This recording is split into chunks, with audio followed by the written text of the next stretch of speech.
Hello everyone, good morning. मी पूजा. आज आहे आमच्या मेकअप क्लासचा 14वा दिवस आणि सकाळी आवरून मी क्लासला जाण्यासाठी निघाले.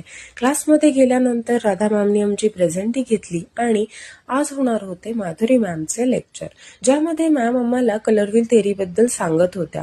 कलर व्हीलबद्दल अतिशय डीपमध्ये नॉलेज दिल्यानंतर मॅमनी आमची एक एक्झाम घेतली. मॅमचा फोकस असतो की आम्हाला अगदी बेसिक आणि सर्व काही यावे, त्यासाठी मॅमनी आमची एक्झाम घेतली. त्या एक्झाममध्ये मला छान मार्क्स आलेले बघून खूप बरे वाटले. त्यानंतर मॅमनी झालेल्या कलर व्हील थेअरीबद्दल प्रॅक्टिकली आम्हाला नॉलेज दिले. फाउंडेशन शेड आपला कसा अचीव करायचा, वेगवेगळ्या टोनवरती कोणते पिगमेंट्स कमी जास्त होतील याबद्दल माहिती दिली. त्यानंतर आम्हाला प्रॅक्टिस करण्यासाठी सांगितले. प्रॅक्टिस करताना अगदी मॅमनी प्रत्येकीला हाताला धरून ही गोष्ट आलीच पाहिजे इतक्या आपुलकीने सर्वांना शिकवले. ही आहे मी केलेली कलर व्हील थेअरीची प्रॅक्टिस. त्यानंतर आम्ही सर्वांनी असे छानपैकी कलर व्हील बनवले आणि मग मी घरी आले. घरी आल्यानंतर स्वयंपाक वगैरे माझे रुटीन लाईफ